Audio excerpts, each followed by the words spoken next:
ಇದು ಹೆಸರಾಂತ ಪುರಾತನ ಹಾಗೂ ಐತಿಹಾಸಿಕ ಸ್ಥಳ. ಈ ಸ್ಥಳದಿಂದಲೇ ಇಡೀ ಮಲೆನಾಡು ಆಳ್ವಿಕೆ ನಡೆಸ್ತಾ ಇತ್ತು.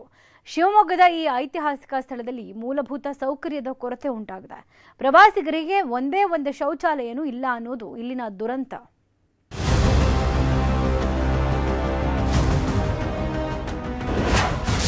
ಆಗಲೋ ಈಗಲೋ ಬೀಳುವಂತಿದೆ ಶೌಚಾಲಯ.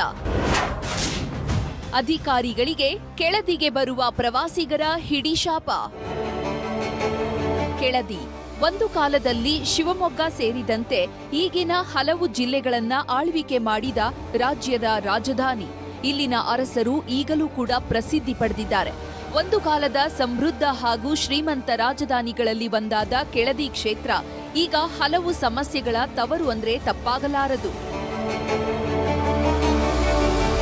ಶಿವಮೊಗ್ಗ ಜಿಲ್ಲೆ ಸಾಗರ ತಾಲೂಕಿನ ಕೆಳದಿ ಶಿವಪ್ಪ ನಾಯಕರಂತಹ ಅರಸರು ಆಳ್ವಿಕೆ ಮಾಡಿದ ರಾಜ್ಯ.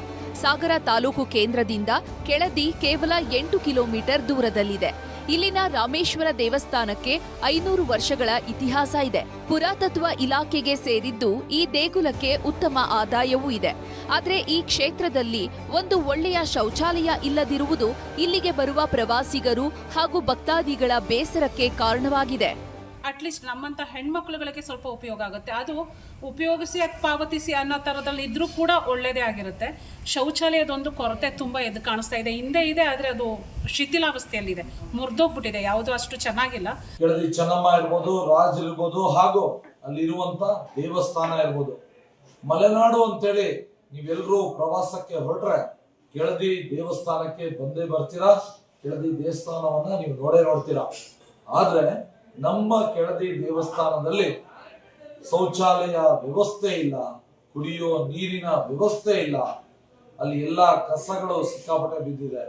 ಇದನ್ನೆಲ್ಲವನ್ನೂ ಕೂಡ ಅದಕ್ಕೆ ಸಂಬಂಧಪಟ್ಟಂತ ಅಧಿಕಾರಿಗಳು ಕ್ರಮ ತಗೊಬೇಕು. ಇನ್ನೊಂದು ಅಚ್ಚರಿಯ ವಿಚಾರ ಅಂದ್ರೆ ಶಿವಮೊಗ್ಗ ಜಿಲ್ಲಾ ಉಸ್ತುವಾರಿ ಸಚಿವ ಮಧು ಬಂಗಾರಪ್ಪ ಅವರ ಸೊರಬ ವಿಧಾನಸಭಾ ಕ್ಷೇತ್ರಕ್ಕೆ ಸೇರುವ ಕೆಳದಿ ಕ್ಷೇತ್ರ ಅಭಿವೃದ್ಧಿಯಿಂದ ದೂರ ಉಳಿದಿದೆ.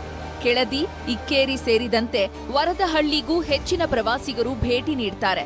ಇಲ್ಲಿನ ಅವ್ಯವಸ್ಥೆ ಕಂಡು ಪ್ರವಾಸಿಗರು ಬೇಸರಗೊಳ್ತಾರೆ. ಅಧಿಕಾರಿಗಳಿಗೆ ಹಿಡಿ ಶಾಪ ಹಾಕ್ತಾರೆ.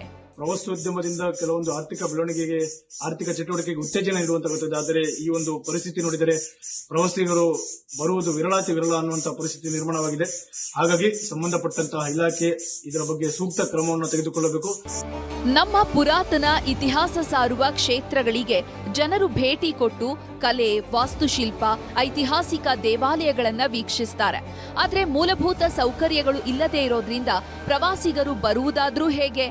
ಆಗಲೋ ಈಗಲೋ ಬೀಳುವ ಸ್ಥಿತಿಯಲ್ಲಿರುವ ಶೌಚಾಲಯಕ್ಕೆ ಮುಕ್ತಿ ಬೇಡವೇ? ವಿನಯ್ ಪುರದಾಳು, ನ್ಯೂಸ್ 18, ಶಿವಮೊಗ್ಗ.